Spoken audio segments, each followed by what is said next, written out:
Salernitana Inter 1-1. Io continuo a non avere parole. È una cosa che dura ormai da qualche settimana, da qualche partita, e quella di ieri a Salerno è l'ennesima gara in cui è impossibile fare un'analisi, perché ci sono dei dati e il susseguirsi degli eventi che vanno contro ad ogni possibile capacità di trovare un quadro coerente e logico della situazione. L'Inter per l'ennesima volta crea tantissime occasioni, spreca almeno 3-4 palle gol nitide e poi questa volta nemmeno prende il gol all'unico e al primo tiro in porta, lo prende su un cross sbagliato da parte, ironia della sorte, di Candreva, che inventa l'1-1 al 90° e porta a casa un punto prezioso per la Salernitana.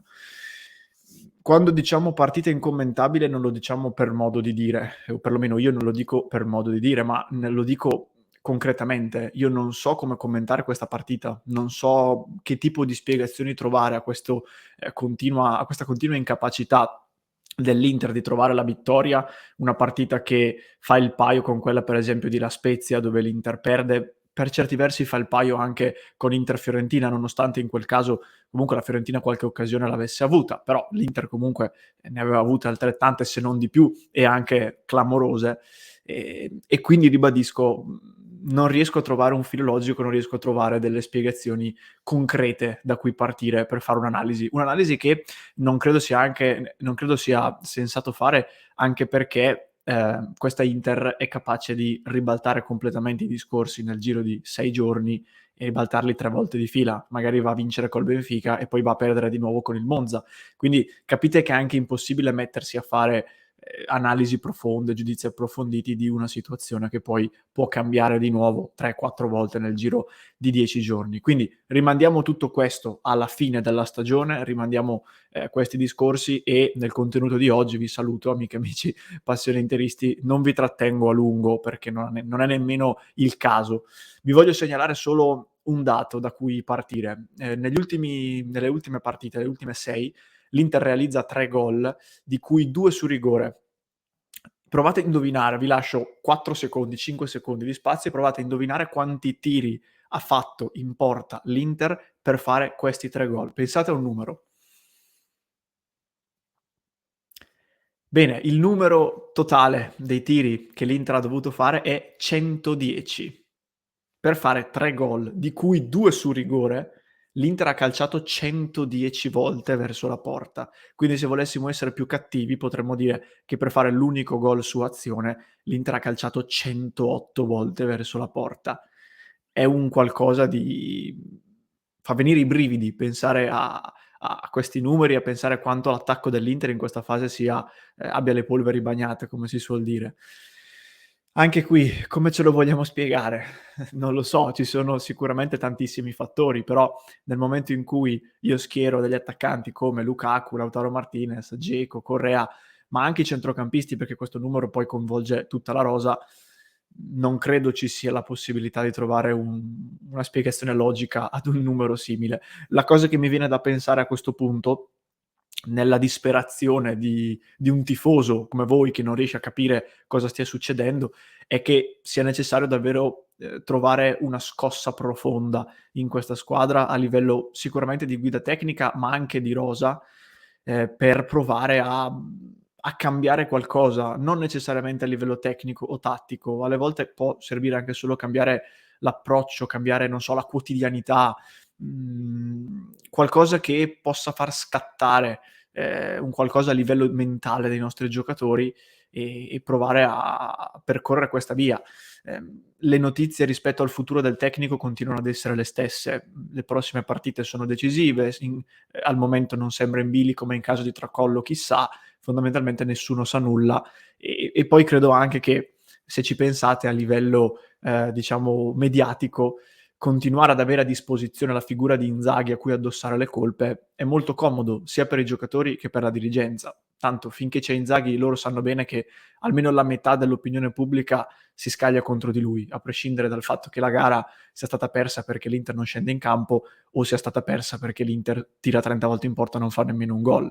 E quindi anche per questo motivo io fatico a pensare ad un cambio in corsa. Riflettendo rispetto ai cambiamenti fra questa Inter e quella dell'anno scorso, che era comunque nelle mani dello stesso allenatore, mi viene da pensare che forse sta mancando qualcosa a livello di leadership, non lo so, provo a ragionare insieme a voi. L'anno scorso c'era Ivan Perisic, che era un giocatore totale MVP assoluto della stagione, che in alcuni momenti probabilmente aveva la forza fisica, tecnica e mentale di caricarsi le difficoltà sulla squadra e provare a trascinarla fuori. Lo stesso Skriniar l'anno scorso è stato uno dei migliori, quest'anno Skriniar non c'è, è completamente assente, adesso lo è anche nei fatti sul campo, ma sapendo a posteriori tutto quello che è successo con il Paris Saint-Germain, possiamo immaginare che anche quando giocava probabilmente non era lo stesso Skriniar. Al posto di questi due, soprattutto di Perisic, era stato individuato Lukaku come figura a cui aggrapparsi a livello di gol, perché è ovviamente un bomber, ma anche a livello di leadership. E Lukaku quest'anno sta mancando anche in questo. Probabilmente perché Lukaku è un tipo di giocatore che ha una certa personalità, una certa forza, ma che è strettamente legata ai risultati sul campo. Se Lukaku fatica a trovare il gol sul campo, forse è il primo che inizia a dubitare di se stesso o che comunque non ha la forza di caricarsi tutta la squadra sulle spalle. Mi viene da pensare, ripeto, è difficile avere una risposta a riguardo, ma è una cosa che mi può un tipo di spiegazione che posso trovare. Poi io ho notato anche un'altra cosa ed è qui che vado già in chiusura perché, ripeto, non voglio trattenervi a lungo. Io l'anno scorso vedevo in Simone Inzaghi un linguaggio del corpo molto diverso rispetto a quest'anno. Provate a ricordare quante volte l'anno scorso abbiamo visto i video sui social, a volte rilanciati anche dall'Inter stessa, delle esultanze di Inzaghi o di movimenti strani, diciamo, che fa in panchina, perché poi lui è uno anche molto teatrale, se vogliamo. Ricordo a memoria l'esultanza al gol di Sanchez in Supercoppa, ne ricordo un'altra, non mi ricordo in quale partita, dove lui parte dall'area tecnica e lo si vede spuntare nei vari video di sfuggita. Mi ricordo il gol di Correa del 2-1 alla seconda giornata col Verona, dove lui si unisce alla squadra. Me ne ricordo tante di situazioni simili. Quest'anno l'unica a memoria che mi viene in mente è quella al gol di Dumfries in Lecce-Inter 1-2, prima giornata di campionato. Dopo non ricordo più nulla. Magari me le sto dimenticando io, anzi se ve ne ricordate voi ditemelo nei commenti. Però non me lo ricordo più, cioè mi dà l'impressione che Inzaghi si senta quasi già spacciato fin dall'inizio della stagione e quindi non riesca a dare nemmeno lui il 100% a livello proprio di approccio.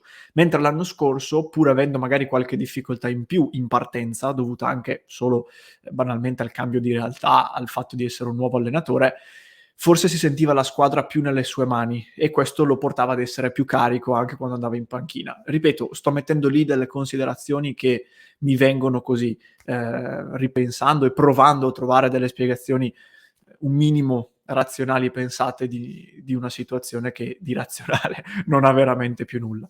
Ragazzi, io mi fermo qui, ne abbiamo parlato anche poi in queste ore di Salernitana Inter, continueremo a farlo, poi adesso ci sono anche le festività e subito dopo Pasquetta c'è Benfica Inter, partita fondamentale che dovremo affrontare nel migliore dei modi, per usare un termine che dice sempre Inzaghi. Vi invito quindi ad iscrivervi al canale e a lasciare un mi piace a questo contenuto, libero spazio per voi nei commenti, ditemi un po' quello che pensate, se avete qualche idea particolare rispetto alle mie. Ed infine, come diciamo sempre, vi ricordiamo il club www.passioneinter.club. Se mi stai seguendo in podcast, in descrizione ti lascio un altro approfondimento. Se mi segui su YouTube lo trovi qui alla mia destra.